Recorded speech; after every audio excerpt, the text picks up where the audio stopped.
안녕하세요. 고바우TV의 고바우입니다. 오늘은 파트 1에 이어서 파트 2, 즉 저의 화병이 터지게 된 크게 두 가지 시초가 된 얘기를 해보려고 합니다. 파트 1에서 말씀드렸다시피 저는 어릴 때 맨 처음 해외 생활을 독일에서 했습니다. 그 다음에 인도, 고2, 고3을 한국에서 보내고 고등학교 졸업하고 미국 주립대 중퇴, 마지막으로 캐나다 4년제 학부 졸업. 이게 저의 주 해외 생활 배경입니다. 제가 생각하는 저 고바의 우울증 시초 원인 제공은 크게 두 가지를 꼽을 수 있는데, 인도에 있을 당시 인종차별자 캐나다 백인 교장의 욕설과 미국 대학교 목표 설정 실수 및 좌절에서 왔다고 생각합니다. 오늘은 인도 얘기부터 시작하겠습니다. 독일 이후 인도 벵갈로라는 도시에서 2년 좀 안되게 거주 중이었는데, 그때 당시 제 반에 다른 인기 많았던 한국의 아이라고 할게요.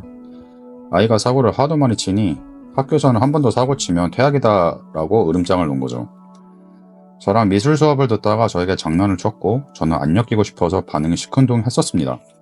그러다가 저의 턱을 주먹으로 살짝 쳤고 지가 잘못 때려서 아팠는지 아악하고 헐리우드 액션을 취했고, 미술 선생은 제가 때린 줄 알고 설명을 해도 막무가내로 복도로 나가서 서 있으라고 했습니다.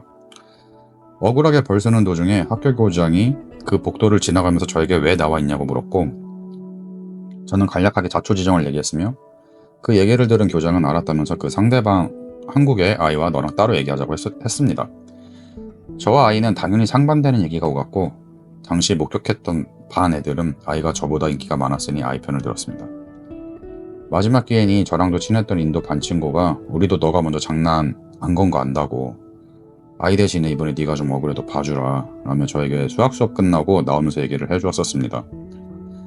저희 미술 시간 사건이 생각보다 커졌고 부모님이 학교에 불러가셔야 되시는 상황을 제 학교 인생 중에 처음 겪었으며, 순진하셨던 저희 부모님, 특히 저희 어머니는 제가 교육자가 그런 저급한 저에게 욕설 같은 거를 하지 않을 거라 여기셨고 저를 의심하셨습니다.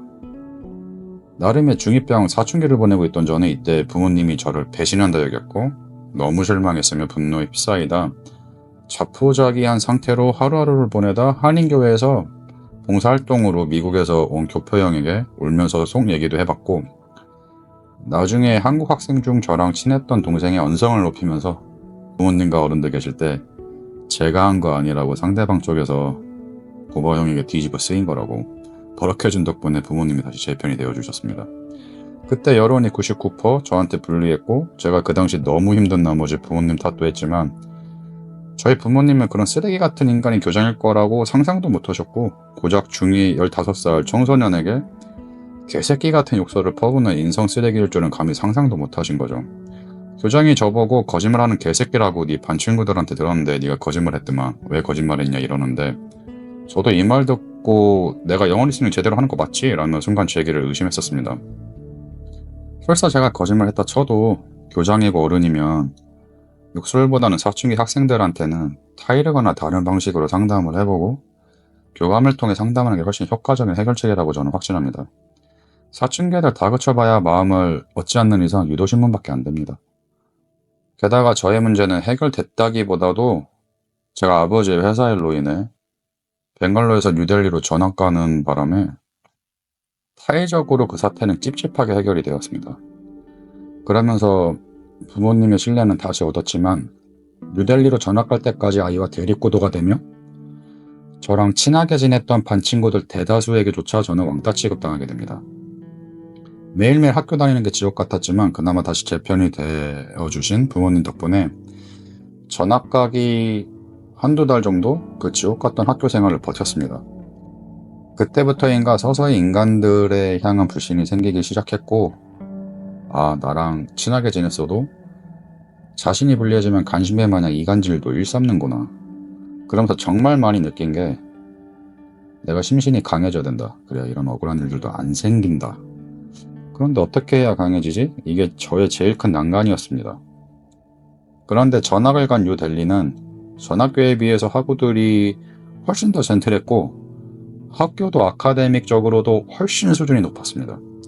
미국 대사관에서 협력한 학교여서 그런지 저한테는 2000년대 초반 거의 미대에서나 불법한 학교였습니다. 저는 저의 딜레마가 없어지니 제가 세웠던 강해지자라는 목표가 다시 흐지부지해졌습니다.